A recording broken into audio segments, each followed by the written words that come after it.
Good morning, everybody. What's going on? Welcome back to Movie Mornings. I am your host, Martino, and today we are talking about Guardians of the Galaxy Volume 2. We are prepping for Guardians of the Galaxy Volume 3 releasing over the weekend. I am so excited for that film as well, but today is all about Volume 2, and maybe we could talk about some things that we saw in this film that will hint toward what Volume 3 will be about. Before we get started today, guys, please hit the like button below, subscribe to the channel, leave some feedback in the comment section, share this with your friends, hit the bell for notifications, and sitting with me is the windbreaker himself, Mr. Jose Espinel. What's going on, buddy?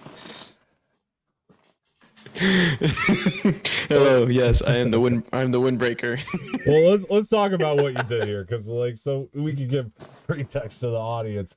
Because, look, man, this is the thing. All right, we're getting ready to watch Guardians of the Galaxy Volume 2. I'm setting up the watch party.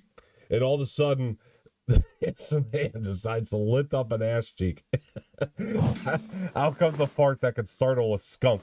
It was, unreal. And I heard it, but he's sitting there looking like he's all innocent, like nothing happened, trying to wonder if he got away with it. And I heard it. And to be fair, I was going to give him the benefit of the doubt. I was like, dude, was that the chair or was that a fart? I finally had to ask. Curiosity got the better of me. And sure enough, it was a fart. And we laughed me with no hesitation just straight up said, no, that was me. I farted. You were like, yeah, no, I ripped one, 100%. We were laughing for at least 20 minutes, man. Like we just sat there laughing for 20, 30 minutes straight, nonstop. That's the most I've ever laughed in a very long time. Yeah. Oh my shame, god. no But shame.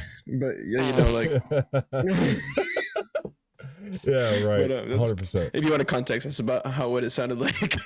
Yeah, something like that. No, yeah, but yeah, I'm glad to be here. I'm glad that we got to revisit these two movies before, Guardians 3 that's coming up this weekend. Yeah. I'm just really excited to get into this movie and talk about, what we liked from this one, the differences from when we first watched it now, and everything that is hinted for the Volume 3 that is coming. Yeah, absolutely. It's going to be a lot of fun, and let's get right into it here, because the first thing I'll start out with is, this is, James Gunn coming back again to do this movie. We had a lot of compliments about his direction on the first one. We talked about in our last discussion how much of a risk that was for him to do it, but he did it, and it was massively successful. Now, one of the things I'll say about that is it does feel like, I can't confirm this, I don't have insider information on this, but just from watching the movie, it does feel like because of that first one being so successful that this one is not as airtight as the first one seems. So it almost felt like maybe Kevin Feige kind of loosened the reins on Gunn a little bit and let him do his own thing a lot more. You could feel him trying to play around with things a lot more as a filmmaker, which I'm not saying is even necessarily a bad thing, that it doesn't have that airtight feel of the first movie. I think I like the looseness of this one. I like the playing around of this one. I think it really complements the story of this one a lot better. The thing I like about this sequel, and I like this when any sequel does it, is when you kind of go through the film and the epicness of it that the first film had, it's kind of simmering the whole time. It's almost making you as the audience member wonder, is it going to deliver like that first movie did? And for me anyway, it just kind of all explodes at once in a big way. And I think once it does, it goes right up there.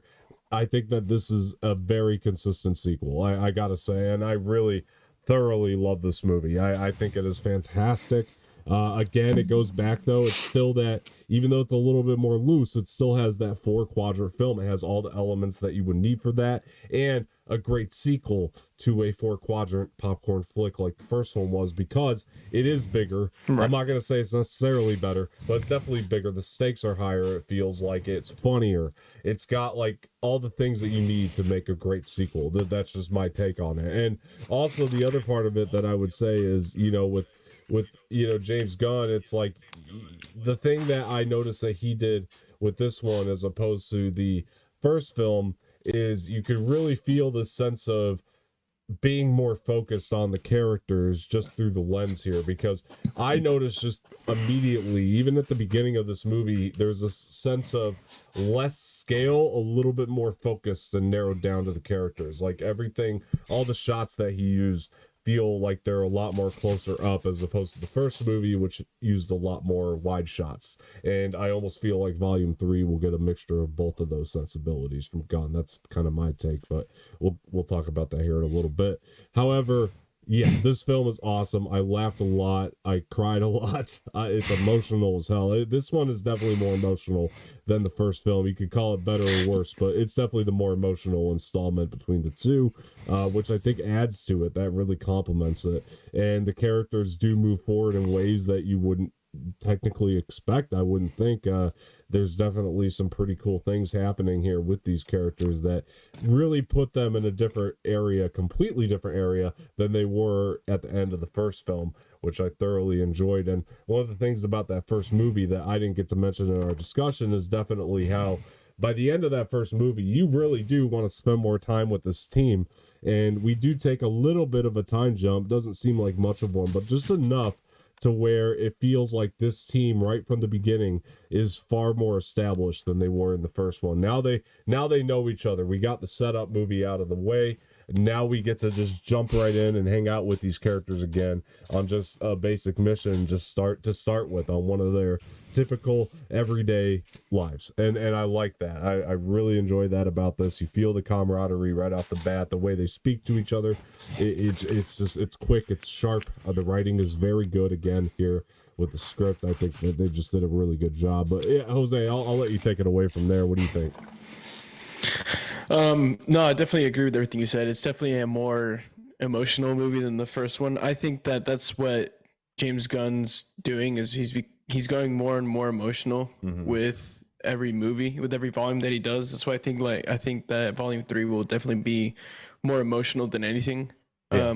It'll be the most emotional of his three, that's for sure.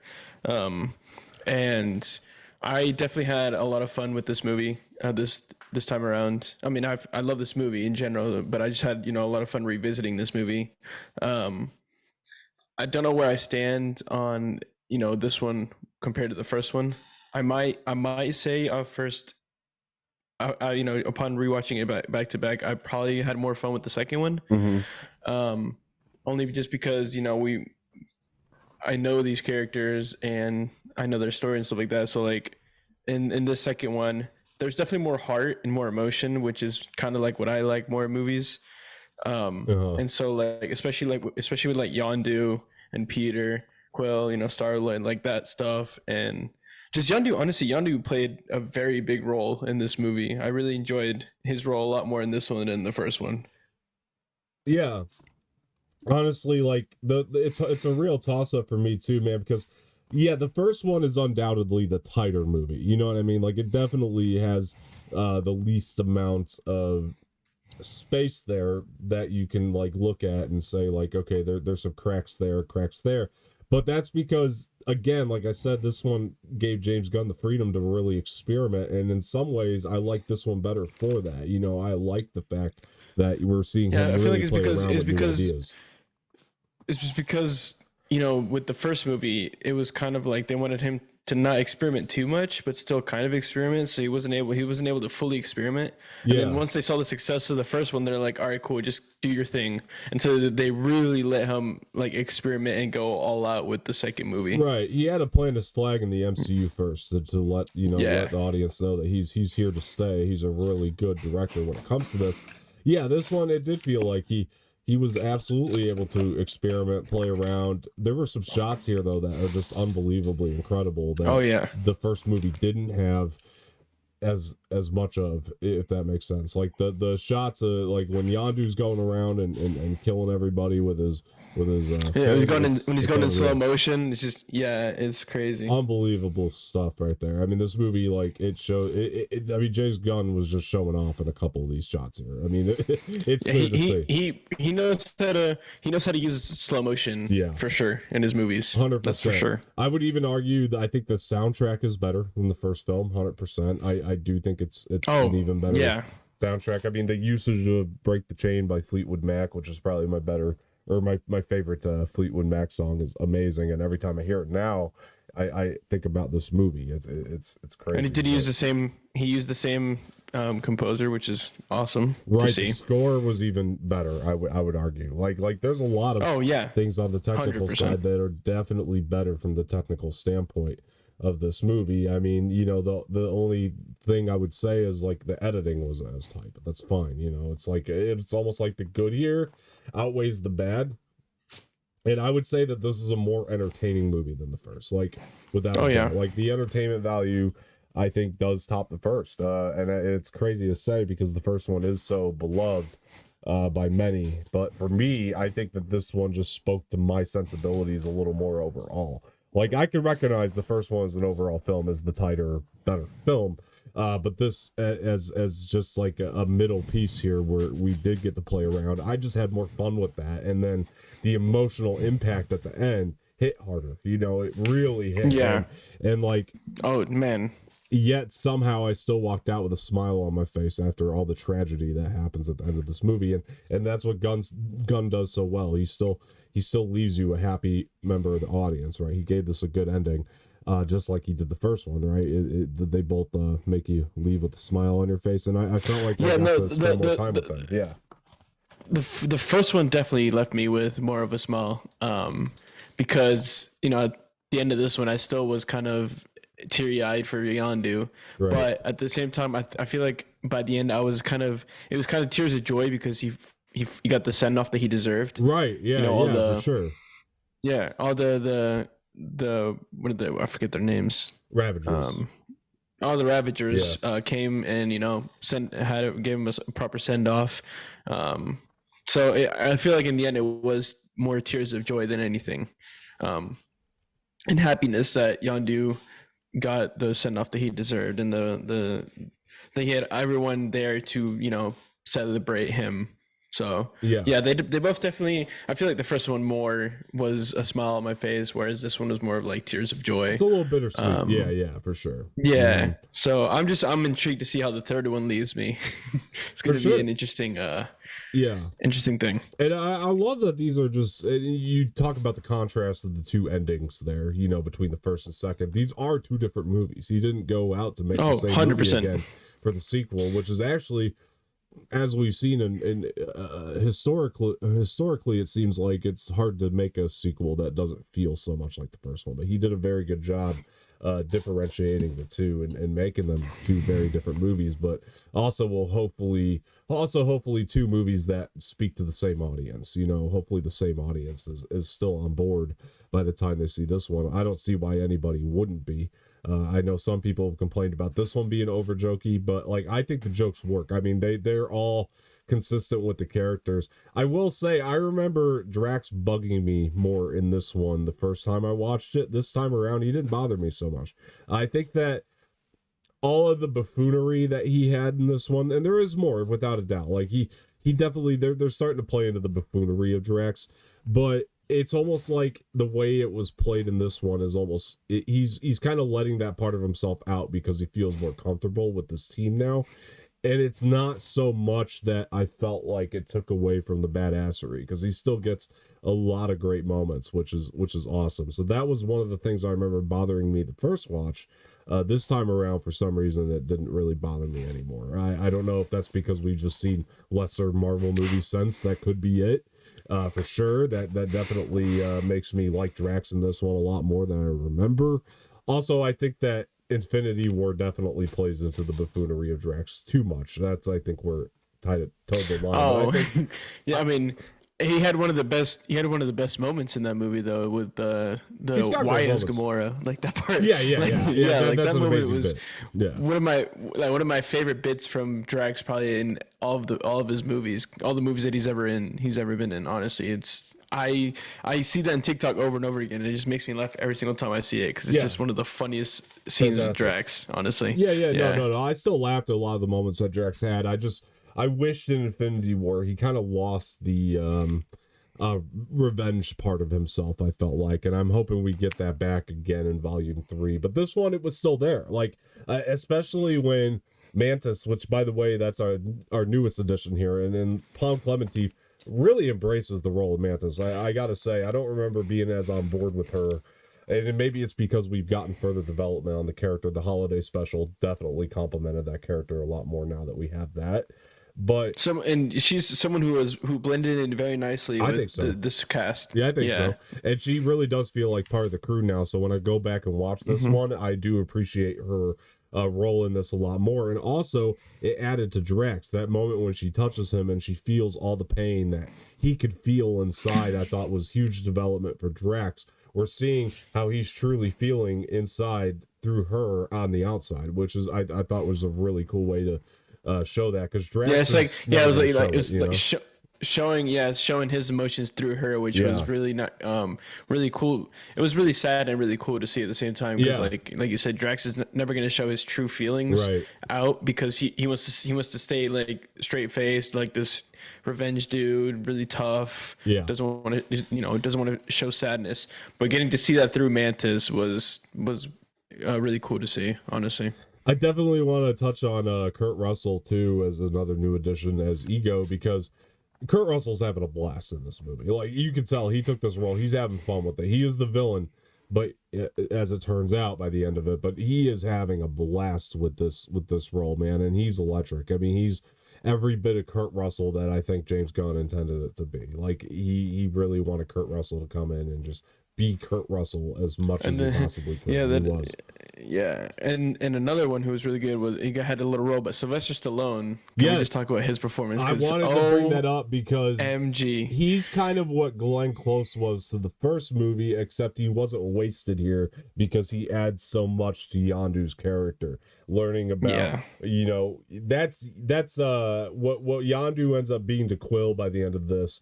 Stallone is to Yondu in this movie, which I really enjoyed that dynamic there, and we got to learn more about Yondu, and you're really feeling for him in the beginning. And again, as I said, it gave Stallone a chance to act. That little bit is very impactful that he gives here, because he is a very good actor. Like, when you give him the right script, man, Stallone he sells it. By God, did he deliver? Because he's just, every role that he's really put into, honestly, he just does amazing. Honestly, I don't think he's ever disappointed. He's just such a talented actor.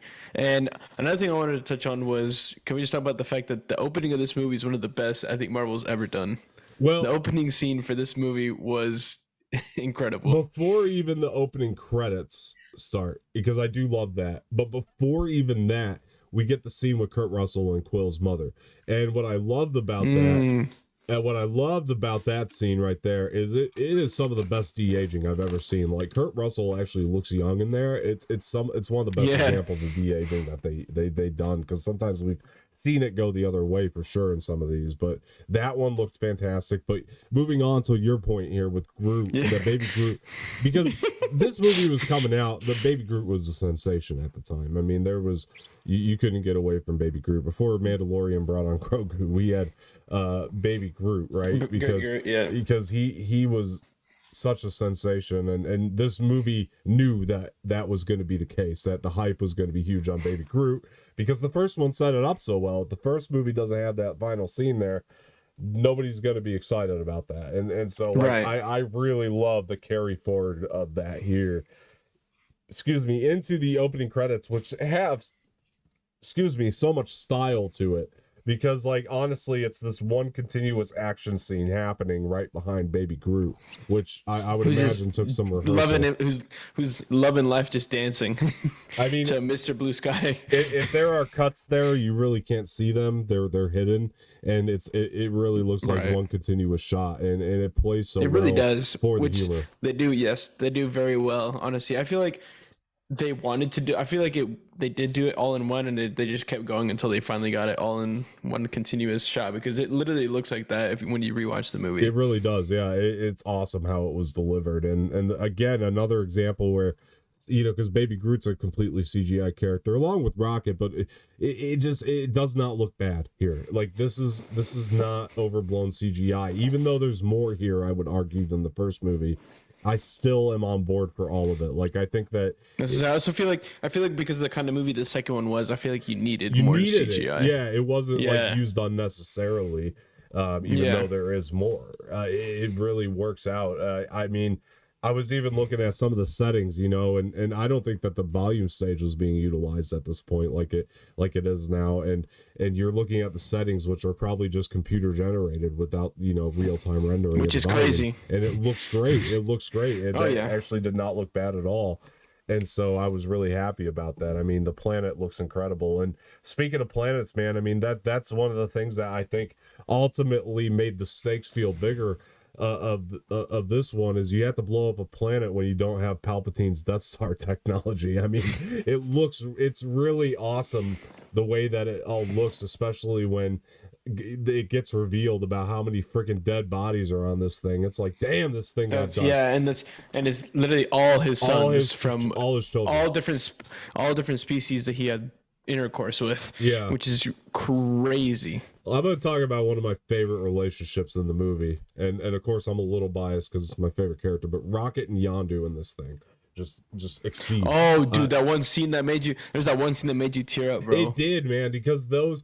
And Michael Rooker is, I think, one of the highlights of this movie. Like I said, it was a big risk to take this. I'm telling you, Yondu but was probably my favorite in this movie. Yeah, because they really brought his story full circle by the end. Yes, they did. Which I absolutely loved. It was honestly the best that I've seen from Yondu. 100%. I would have to agree. It was, yeah. Yeah, I mean, Rooker was on fire in this thing, man, and he had a couple 100%. really good monologues, just great lines that were written that delivered some. Yeah, I started to well up at the one where he was talking about with Rocket. Because I know who you are because you're me. I was there. Yeah. It's like, oof. It's so hard hitting. It's like he's trying to accuse Rocket of all these things, of being a little bit more sensitive than he puts on, and at first you almost feel like he's just trying to bog Rocket down, but he's just really trying to bring Rocket to his level or bring him to a more human level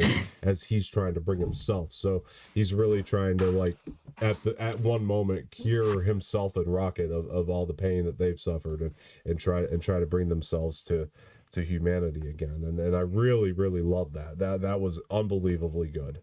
Even the comedy between the two was amazing. I mean, the scene where they're trying to both get Groot to get the fin was hysterical, man. That was such a good the editing there was done really well, because it could have gone where it's like every time Groot has to go get a thing, we're watching him travel and grab the wrong thing, but Gunn decided to cut that into like different, sequences pretty well, like, which I really enjoyed, where it's like we're just seeing like a montage almost of Groot bringing everything, all the wrong things. And I love the editing there. It was such a great choice, and I think that the joke just doesn't work any other way. So it makes you laugh, dude. Like, I think, again, this is another one of those cases where 90% of the jokes, man, they hit, and it really works for me anyway.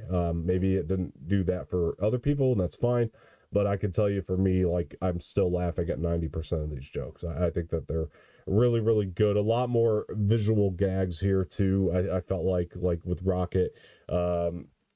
By the way, that scene where Rocket sets up that trap is pretty badass as well, because it does show the intelligence of Rocket once again. He does think of these really clever ideas, but just seeing all the Ravagers fly through the air was hysterical. That was just such a good visual gag, which we didn't have as much of in the first film, I would argue. So I enjoyed the utilization of that here a little bit more too. But we're diving into Rocket and Quill's relationship a little bit too, more than the first one, which, on the same hand, it's like, it's not really the movie's not really about Rocket and Quill, but it's building that further from the first movie for sure. And I think leading into the third movie, I do think the third movie is going to be the Rocket and Quill relationship. I think that's going to bring all of that to a close. I think that's going to be the focus for sure. And they're on those two are on thin ice with one another in this movie. But one of the subtle scenes, and again, it's down to the editing here. One of the subtle little scenes that I thought was just beautiful. Quill is getting ready to use his powers, and Yondu tells him, I don't use my head when I'm using my fin, I use my heart. And Quill's thinking back, trying to conjure out the power from his heart, and they're showing all these little cutscenes, and then there's there's a few from the first film and then a couple from the current film, but there's one in particular where he pictures him and Rocket flying through the air, just having a good time. It's like, and it just shows the love that he actually has for Rocket, and it's a quick moment. If you blink, you'll miss it, but it was such a cool little cut in there, which I really enjoyed, and I was like, wow, that's they're setting it up, man. They're setting up something big. I think that's going to be the emotional impact of 3 is the Quill Rocket relationship for sure. So I'm really looking forward to that. Yeah, they're definitely the trailer really hinted to that as well. Yeah. That there's definitely a lot. They're going to be a lot more between Star-Lord and Rocket in the third movie, which I'm excited to for sure dive into. Yeah, I just think it makes the most sense as in terms of a direction to go here from what's already been set up and established. I also think that I think I hope. I mean, I think it's going to be heavy. I hope it is. I want to feel emotion with these Marvel movies again, which is something these 2 movies have really reminded me of as we were watching these 2 Guardians films, of like the emotional impact that they deliver, which we just don't have a lot of anymore, or at least not to this level of strength. That's for sure.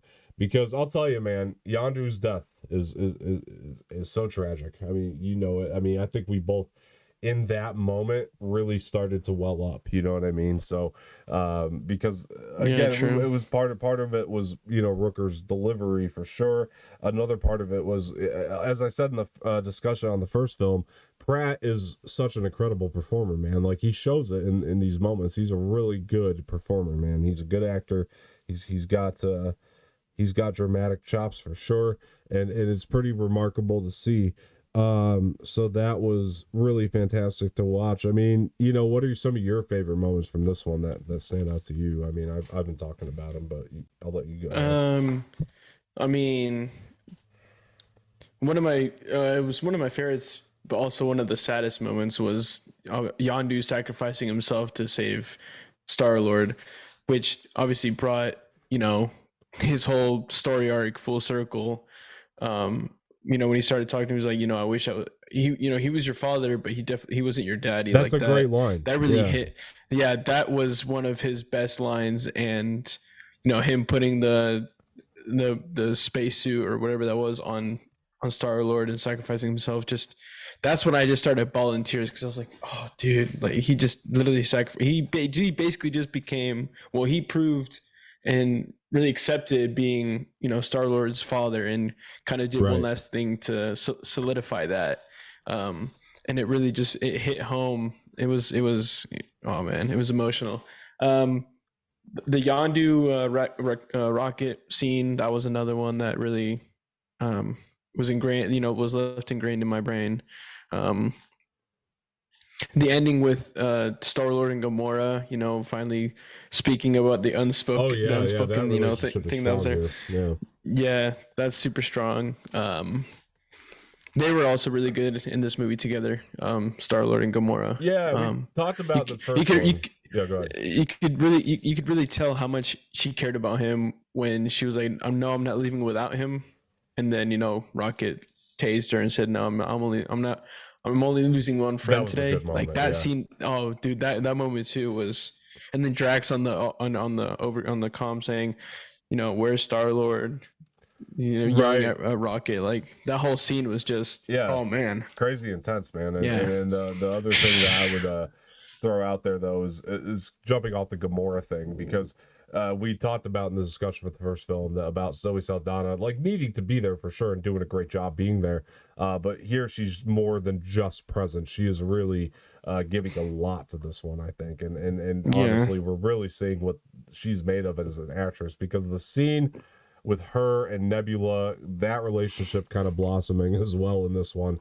That scene is amazing, and the way that it's raw, there's no music behind it. It's just these two, trying to blast at each other, and it just feels raw, man. And it's brutal. It's wild, man. It's like their relationship, her and Nebula's, is very toxic. And speaking of Nebula too, another one that had more of a role to play here, because I remember with the first movie, man, when Karen Gillan got announced for that role, like I was fan of Karen Gillan's. I loved the movie Oculus. I thought she was great in that, and I was waiting for her to do something cool. And I thought the first film let me down with Nebula a little bit, like because or at least wasting Karen Gillan, because I do think she's a very good actress, and in this one, she was great, man. I mean, the stuff, just kind of learning about the fact that she delivered the line so well, just talking about like all she really wanted at the end of the day was her sister. That's it, and like that Right. had Yeah. such strong emotional impact, and you really start to feel for her in this one, like you really do, especially you're learning about more about the fact that why she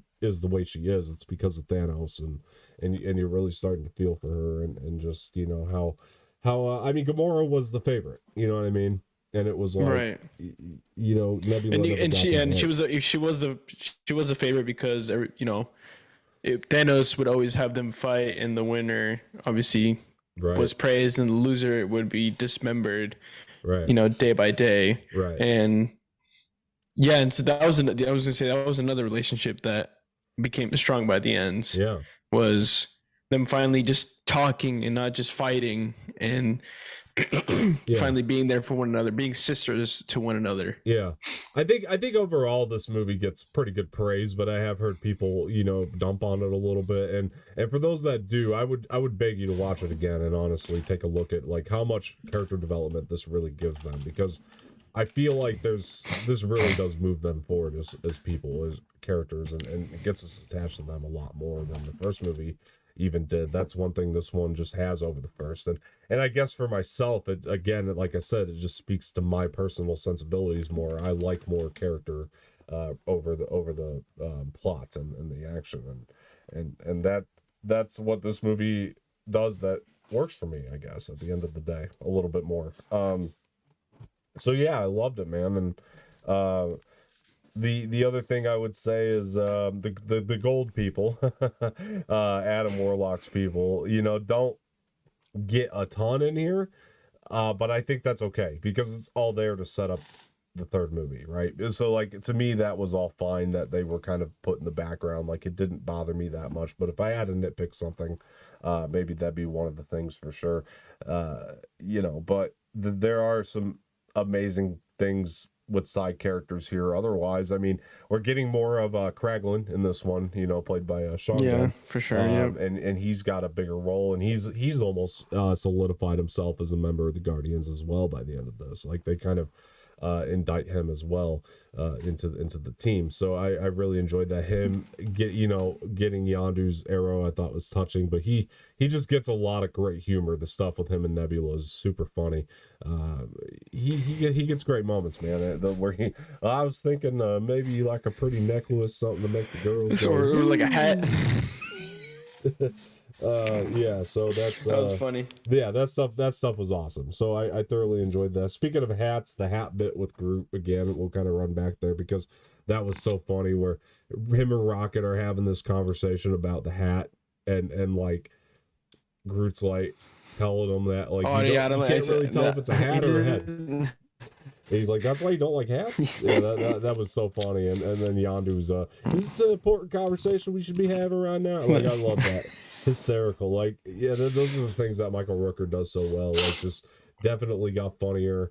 Gamora is even funny here, too. Like, Gamora had a couple really good bits. She's still the straight man overall, but they gave her a couple nice little bits there. The Cheers argument kind of made me chuckle quite a bit. It was kind of an intense argument, but still made me Honestly, laugh. I don't know why, but as I said, one scene that made me laugh was the one when Mantis was like, "Oh, can I do you?" And then she grabs her and she's like, "If you touch me, the only thing you'll be feeling is a broken jaw."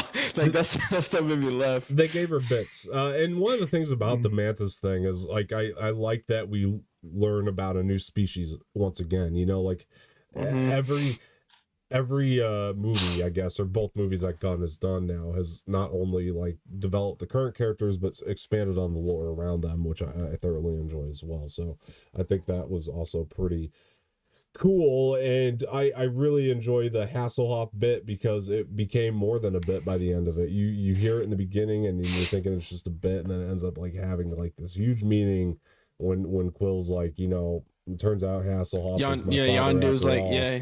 You know, so that he's like David Hasselhoff in a lot of ways, and it's one of those things that you as the audience member aren't thinking of. So when it does come around and he makes that speech, like it really does hit, man. And so I think Gunn exceeds at that here more so, is taking these little things that you don't think are going to be a big deal and then making them a big deal, and that really I works. just remember another really funny scene was when Rocket was explaining to Groot about with the bomb, like what to do with it, what levers to pull and what button to push. Amazing. And he's telling him, "I recite it to me." He's like, and Groot's always like, "I am Groot," pressing to the wrong button.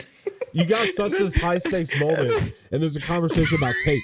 And it's so amazing. And then he goes and he asks every single Star-Lord just goes and asks everyone if they have tape, and then there's that one between him and Drax. He's like, Scotch tape? Would Scotch tape work? He's like, yeah. Do you have it? No. Why would you ask? Like, yeah, that whole scene was so funny. Hats off to the sound mixing there, though, because if you don't make that sound like it's in the background, like you don't laugh as hard at that, because you're literally watching Rocket sit there and hear that the way we're hearing it, and Rocket is not fazed by it at all. To Rocket, it's another Tuesday. You know what I mean? Like this is how it goes. Goose is sat there with the bomb, like, don't we have a celestial to blow up? And then I like how just by the end of it, he just grabs it, turns around, and just starts running with the bomb. And then Rocket's like, he's gonna kill us all. Yeah, 100%. And it's just, it is like, that's what I love about like Rocket. It's like it's Wednesday again, you know, for him. You know, it's like that's how he looks at the world. You know what I mean? It's just another day. It's just another. Yeah, and it's hilarious. It's hilarious to us on the outside looking into this, but to them, and you buy it, it's normal. You know what I mean? It's like, this is how they interact. They are the most mismatched team ever, but yet they work together. You know, that's what I love about this team. And Star-Lord asks Rocket, so how long do we have? And then Rocket's like, if Groot doesn't kill us, then we got 6 minutes. Yeah, it was. They just have such great chemistry. Honestly, I don't think I've seen a group of people have as great chemistry as these 5 people. No, even Fast and the Furious was like, we got to go to space because those guys, they're a real family. You know what I mean? Like when Drax said family in this thing, I mean, I just pictured Vin Diesel shooting up out of his yacht here, because it was like, that was a good scene that I liked from Drax when he's like, when Nebula's like, no, let's just leave him. He's not. You guys don't act like friends. And then Drax like, no, you're right. We're family. Like that was a good scene too. It was. Drax finally accepted them as like his family, which is amazing. It wasn't, and I say this as a Fast and Furious fan, but it wasn't as forced as like Fast and Furious makes that feel when they do it. You know, because and it's crazy that Vin Diesel's in both. Right, exactly, 100%. And again, that's another thing. The Vin Diesel casting is even funnier that he's cast in this one. Like I said, it's almost a joke within itself that he is Groot, because at the end of the day, it's like, you know, you don't need him to do this baby voice. Like, they took his voice and altered it, but it's funny. Like, that's a joke within itself, the fact that they paid this man absurd amount of money, I'm sure, to just do I Am Groot a few times and alter it into a baby's voice. Like that is a joke within itself, and I love that from Gunn here, because it's hilarious when you think about it. And but on the same hand, it's like, damn, Baby Groot, though, he is the star, you know, in a lot of ways. Like, he steals the show in so many moments here, and it's like you kind of need him as much as you don't need him. I mean, he steals the show from the very start of this movie. 100%. By just dancing to Mr. Blue Sky. It's the funniest thing. Yeah, the movie was very aware of how much people were gonna love that little thing, you know, and I don't mind. Yeah, just like this one right here. I don't mind it one bit, dude. Like it really, they played it off really well. Like everything that they did with them, it delivered on the Baby Groot. Like there was no absence of that at all. Like I wasn't missing anything there.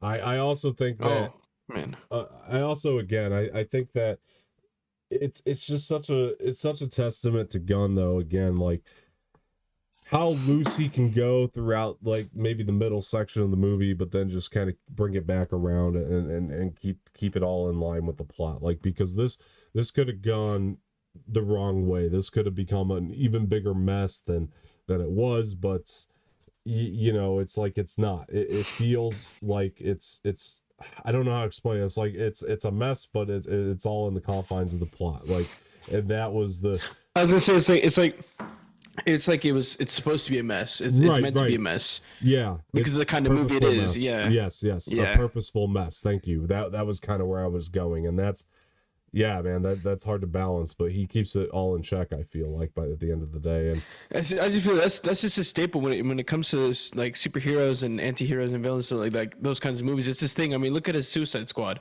It's a mess, but it's a purposeful mess. Like, but it is, exactly. But it's a purposeful mess. Yeah, but it's a blast. He means it. He means to do it. Yeah, exactly. And it all has meaning by the end of it, and then that's what I love is like when you're watching like James Gunn properties, like whether it's the Suicide Squad, Peacemaker, whatever it may be.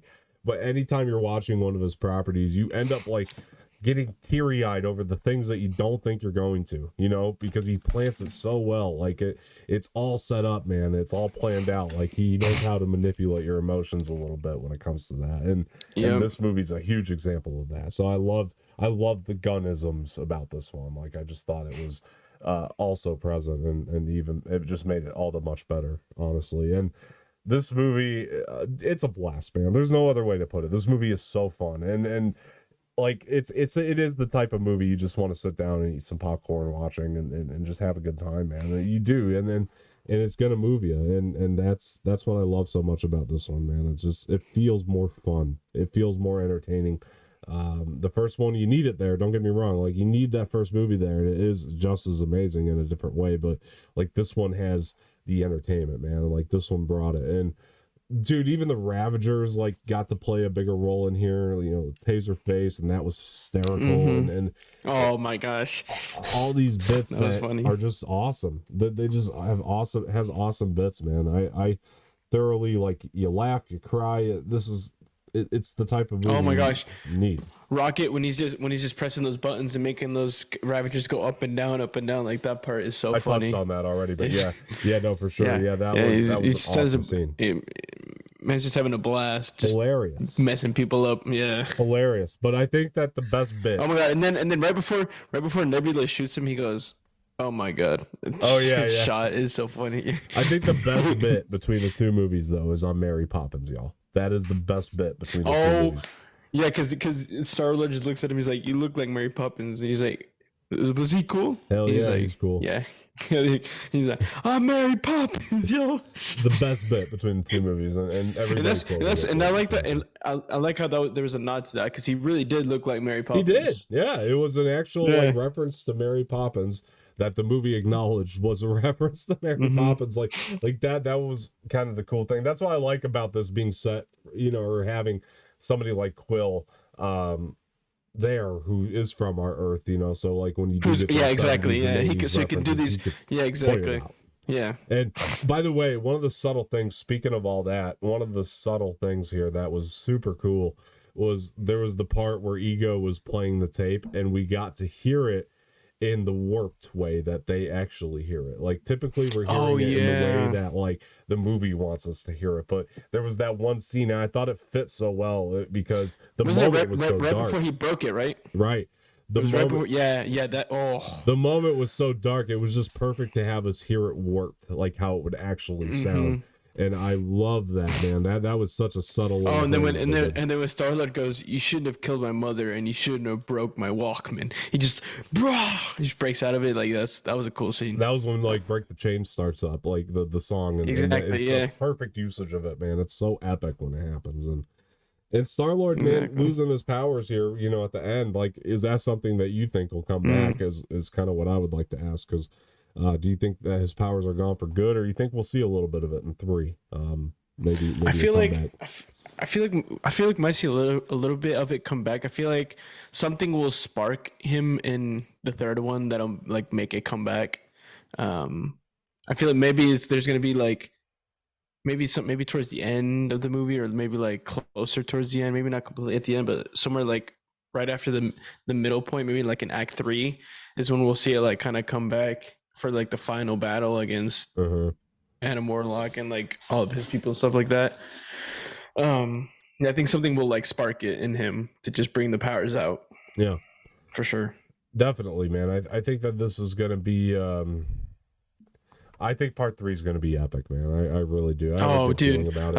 I think it might actually be the best of the 3. We'll see. It's going to be interesting, man. Like it's I do trust I mean, James shit, Gunn, but it made him cry. Like James Gunn literally cried. yeah, yeah, that's what I hear, man. And So, I trust him. I do, man. He hasn't given me any. He hasn't shown me anything that makes me doubt him. Yeah, at this point, So any reason he's to doubt? consistent. Yeah, exactly. He's so consistent with everything he delivers anymore, and I hope that this is no exception to the rule here because, yeah, man, watching these two today gets me pumped for the third movie, man, because they are two of the best. Same. It got me. Two of the best. It got me. So I'm glad. I'm glad we did this because I'm glad we did this because it really got me pumped for Volume 3. Yeah. Honestly, I can't wait. 100%, man, 100%. Do you think that Stallone shows back up in Volume 3? There was a little post credit there with him. So yeah, I do think that him and his crew do pop back up in Volume 3 and have like some kind of role to play for sure. Definitely, man. There was a little setup I felt like for it, or maybe that's something that they do later on down the line in the Disney Plus series. But it did feel like a little setup there. I was gonna say that if they're not in Volume 3, then they're definitely gonna like maybe do a Disney Plus series with them. Something like for that sure. Maybe like cool. something with the Ravengers. Yeah. Yeah, for sure. Because I loved everything there. We get a little bit more mention of the Kree in this one too, which I thought was a nice touch. I mean, that was something that I know the comic book fans were looking forward to. Is definitely the Kree and the Skrulls and that whole war. But we definitely got to mention the Kree here, so that was great. Obviously, the Skrulls came in the MCU later on down the line, and we're still not done with them, but it was still cool to hear about. So, all right, because they'll be in Captain Marvel. Well, you got the Marvels, and then you're gonna have a Secret Invasion, and there's gonna be a lot there. Secret Invasion, yeah. So I'm super looking forward to that.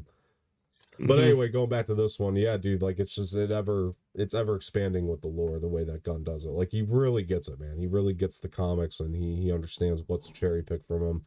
And again, going back to one of the things I said about the first film.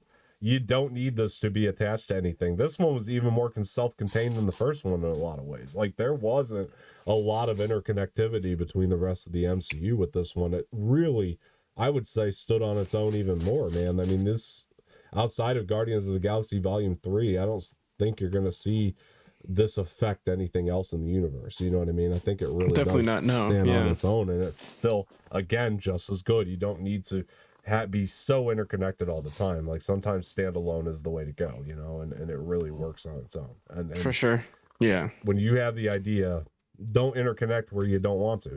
It's true. This is again, like Feige gave Gunn the trust to do something like this, his own little self-contained vision within the MCU. That obviously did cross into other things, but not the plot lines, like the stuff that happened on Earth in this one. Which, by the way, I liked that they showed us that a little bit of what was going on Earth with Ego.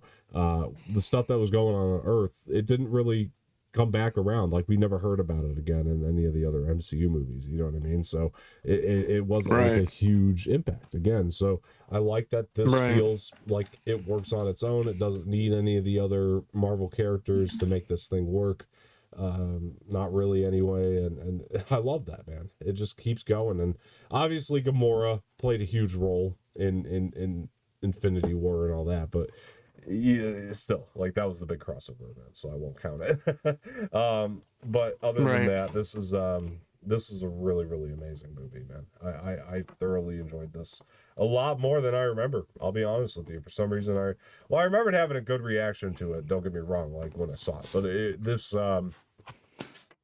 I forgot how good it was, honestly, and so it was. Yeah, I remember this one. I remember. I was in. I think I was still in high school as well. Or I was in high school for this one. It was my junior year of high school. I went with like 5 or 6 other. Well, no, I went with. Actually, I saw it twice in theaters. The first time I saw it was with my sister and her boyfriend. The second time was with. Or vice versa. I know I watched it one time with a group of friends of mine. It was like me and 4 other dudes, and then the second time was with my sister and her boyfriend. But I remember the first time watching it with my friends. We went to the AMC. We were super hyped because we all loved the first one so much, and we couldn't wait to see what the second one had in store for us. I remember we we just had a blast with the second one. The first time I watched it, we all had a blast. We came out of the movies and we just couldn't stop talking about it. We had just a bunch of random people just come up and talk to us about it. We all just had a complete blast with it. And I remember my theater was packed for this movie, for the second one. My entire theater was just packed. Yeah, it was great. Yeah, no, I mean, great energy. Financially, this was clearly a successful hit for them because I mean the first one did so well, and yeah, so obviously this one, it goes without saying, was such a financial success for them. I mean, they did really well. Surprisingly, still, I don't think any of these have crossed the billion, but I think that still they've done well, which is crazy. They've been profitable though, without a doubt, and I do hope this third one does. You know, I do. I would like to see it go out with that box office if it's good. Obviously, I would like to see it make its money, 100%. Because volume 2 made the most. Yeah, no, for sure. Between the first and second, yeah. Oh yeah. You know, because the first one comes out, like not everybody saw it in the theater, but people see it over rental and all that. And, true, yeah. Whatever. But so it gets word of mouth after, but. So yeah, obviously the second one it did really well. It was very profitable. so no worries there. As far as this third movie goes, do you think we are going to, I mean, do you think the third movie is really going to tie in more so to the multiverse stuff going on in Marvel, or do you think it's going to be still fairly within, you know, James Gunn's little corner of Marvel that he's carved out for himself here with these movies? I feel like from what I've seen from the trailer, it's going to be a bit of both. I feel like it's going to have some nods to some stuff in the multiverse, but it's still going to be James Gunn. Like, it's still going to be his Guardians of the Galaxy feel to it. It's still going to have the Guardians of the Galaxy feel. I feel like it's going to have multiverse stuff in it, but I feel like it's still going to be a standalone. It won't really you won't really need to watch it, or it won't really affect anything else that's happened in the MCU. Yeah, but it will. I feel like it still will have some kind of like the multiverse will have some kind of involvement in this movie. Yeah, just from what I've seen in the trailer. Yeah, fair enough. I'm gonna go ahead. My prediction's actually gonna be that it has nothing to do with the multiverse. That's a prediction I'm making. I bet you it doesn't. I think it is going to be solely focused on wrapping up the Guardians. I'm not going to be surprised necessarily if it does. We are in the multiverse saga here, so don't get me wrong. Like, obviously, if it does tie into the multiverse, it's only going to make sense. But I'm saying I'm making a wild prediction that it has nothing to do with it, like, at all. But I'll probably be wrong about that. Like I said, it's the multiverse saga. So I'll probably be wrong, but that's my bet. I'm going to take that bet. But what I will say about this is, you know, that's the great thing. Again, folks, with Guardians of the Galaxy Volume 2, if you're not into the MCU, you can watch Guardians of the Galaxy Volume 1 and Volume 2 and understand what's going on. There is no reason for you to have to catch up on the rest of the MCU. Not that the rest of the MCU is bad, but I'm saying if you really find that to be daunting, but you're interested in the conversations we've been having here about these today, and you're curious to check it out, you really don't have to watch the other MCU films to get these two. These two really, and if you put these two in the timeline, they do come right next to each other with Volume 1 and Volume 2.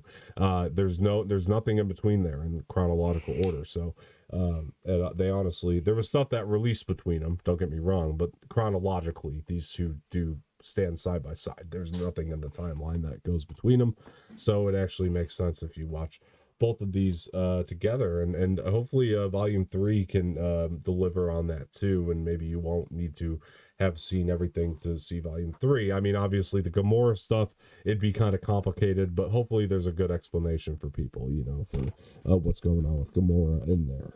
People probably will wonder what the hell happened. Facts. But you know, she's dead and all, but however, well, I mean, yeah, she was dead, but not this version that we have now.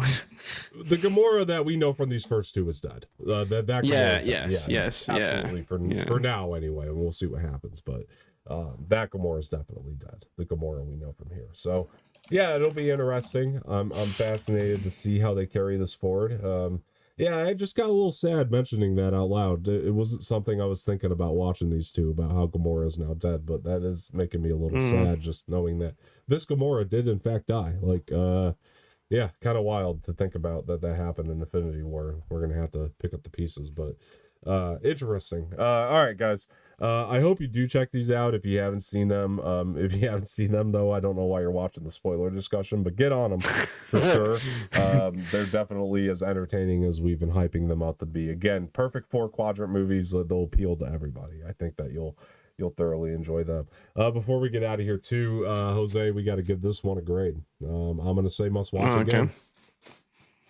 I mean, yeah, the first one was a must watch. This one's definitely a must watch. Yeah, for 100%. Sure. Yeah, like I said, for myself, and I understand if anybody told me they liked the first one better. Oh, 100%, I get it. But like for me, myself, this one definitely appealed to the sensibilities of. Oh yeah, no, this one I definitely enjoyed this one more from the first one. Yeah. I just because of the fact that there was more emotion in this one, the fact that it really brought well, it grew relationships stronger for sure, and it just brought Yondu's story full circle. 100%. Like that, those stuff alone, just I definitely enjoy it.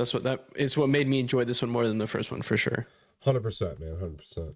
All right, guys, look, I've been Don Martino. All right, I'm gonna turn it to the windbreaker here. Where can people find you before we get out of here? You guys can find me at Windbreaker69 on also.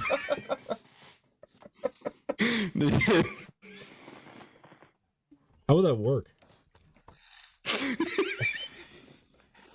You guys can find me here. I don't want 69 anything when there's going to be wind being broken there. That's not gonna. That's that would not fly with me.